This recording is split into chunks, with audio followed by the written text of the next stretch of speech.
নমস্কার বন্ধুরা, রুনা বেবির চ্যানেল। আমি আজকে নিয়ে এসেছি ডিমের ঝোলের রেসিপি, মৌরি গুঁড়ো দিয়ে ডিমের ঝোলের রেসিপি। আমি দেখুন কী কী নিয়েছি: লঙ্কার গুঁড়ো, মৌরি গুঁড়ো আর হলুদ গুঁড়ো, আর নিয়েছি লবণ, আর নিয়েছি পেঁয়াজ কুচি, আর নিয়েছি 4টে ডিম আর টমেটো কুচি। এবার আমি গ্যাসের মধ্যে কড়াইটা গরম করতে দিয়েছিলাম। এবার আমি তেলটাকে দিয়ে দিলাম। তেলটা গরম হয়ে গেলে আমি দেখিয়ে দেব আর একবার।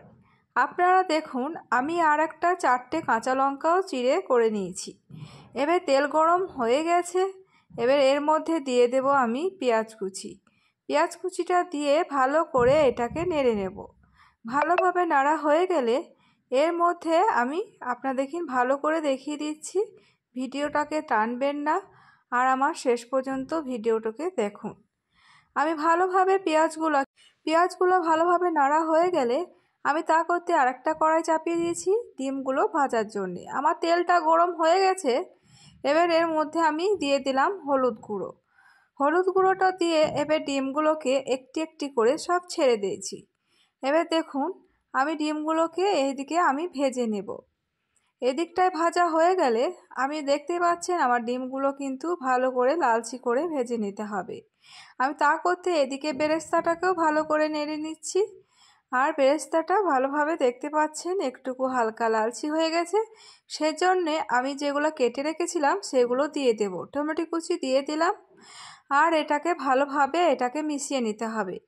আর দেখুন আমি ভালোভাবে কিভাবে কষাচ্ছি, আপনারা আমার ভিডিওটা দেখুন। আমি এগুলো এবার মশলাগুলো এর মধ্যে আমি দিয়ে দিলাম। মশলাটা দেওয়ার পরে ভালো করে এটাকে নেড়ে নিতে হবে।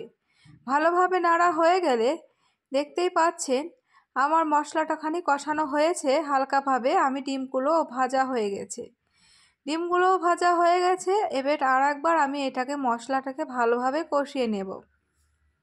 আমি ভালোভাবে ডিমের ঝোল বানানোর জন্য মশলাটাকে ভালোভাবে কষানোর জন্য আমি একটুকু আদা রসুনের পেস্ট আমি দিয়ে দিলাম। এটাকে পেঁয়াজটা যখন হালকাভাবে ভাজা হয়ে যাবে তখন কিন্তু আদা রসুনের পেস্টটা দিতে হবে, যাতে গন্ধটা খুব সুন্দর থাকে। আমি এটাকে ভালোভাবে আরও খানিকক্ষণ কষাতে থাকবো। যতক্ষণ তেল না ছাড়বে ততক্ষণ কিন্তু কষাবো। আর আমি এর মধ্যে কতটা পরিমাণে জল নেব তাও আপনাদের আমি দেখিয়ে দেব। দেখুন, আমি এর মধ্যে একটু বাটিতে জল নিয়েছি। এই জলটাকে এর মধ্যে আমি দিয়ে দিলাম। এবার এই ঝোলটা ফুটে গেলে আমি ডিমগুলো ছেড়ে দেব। আমি ভালোভাবে খুন্তির সাহায্যে নেড়ে নিলাম। এবার দেখতেই পাচ্ছেন এগুলো কিন্তু আমার ঝোলটা ফুটে গেছে। আমি এর মধ্যে ডিমগুলোকে দিয়ে দেব।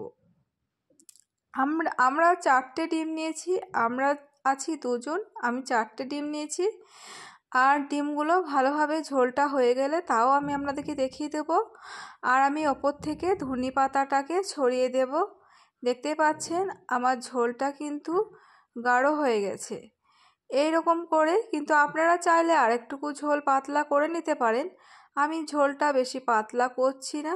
আর দেখতেই পাচ্ছেন মৌরির গুঁড়োগুলো কিন্তু ওপর থেকে দেখা যাচ্ছে। কে কে এই ডিমের ঝোলের রেসিপি পছন্দ করো, অবশ্যই লাইক, কমেন্ট, শেয়ার আর সাবস্ক্রাইব করে পাশে থাকুন।